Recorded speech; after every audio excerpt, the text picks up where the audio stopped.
আমাদের নিজেদের কিছুটা আত্মসমর্চন আছে চিকিৎসকদের।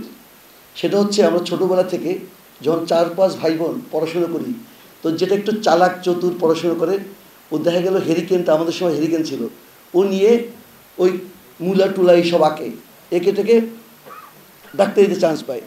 ওর চেয়ে মেধাবী ছেলে মেয়েগুলো কিন্তু সেই চান্স অনেক সময় পায় না। তো এইরকমভাবে আমরা আত্মকেন্দ্রিক, আমরা চিকিৎসকরা আত্মকেন্দ্রিক বলে আমার নিজস্ব প্রয়োজনটুকু ছাড়া অন্য কিছু বুঝি না। এই কারণেই আমাদের এই জটিলতা, এই সমস্যাগুলো। আপনারা যারা চিকিৎসা পাচ্ছেন না বলেন, আপনি দেখেন করোনাকালীন সময়ে চিকিৎসাটা কে দিয়েছে? বার্মা থেকে চিকিৎসা এসেছিল, থাইল্যান্ড থেকে এসেছিল, নেপাল থেকে এসেছিল? No, it is we who provided the treatment to sufferers. আমরা পিপি মাস্ক নিয়ে দাঁড়িয়ে দাঁড়িয়ে গিয়েছি, আমরা নার্সদের জন্য খাবার তৈরি করে নিজের হাসপাতালে তৈরি করে তারপর দিয়েছি। এগুলো আমরা বলি না, কেননা এই সেবা করা, মানব সেবা, এইটা আমাদের রক্তের মধ্যে আছে,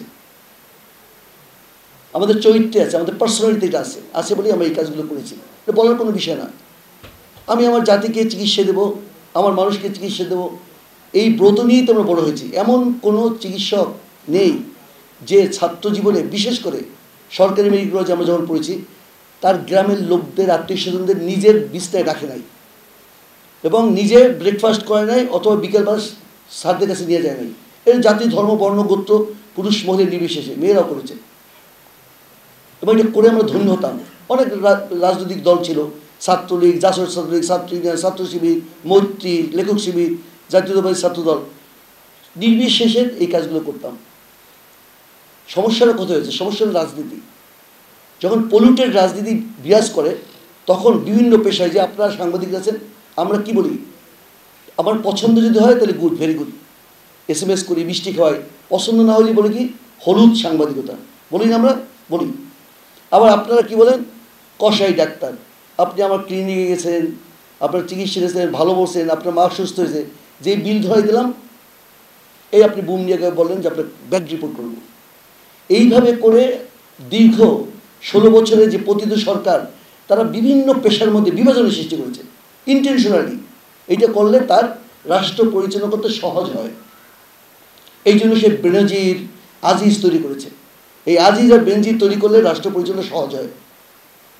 যখন বেনজির এই 1000 কোটি টাকা লোপাট করে নিয়ে যায়, তখন স্বরাষ্ট্রমন্ত্রী আসাদুজ্জামান কামাল বলেছিলেন যে আইনের আওতায় সবাইকে আসতে। উনি কিন্তু চলে গেলেন, উনি টাকাটা নিয়ে গেছেন, তারপর এই সমস্ত অদ্ভুত কিসিমের কথা বলতেন।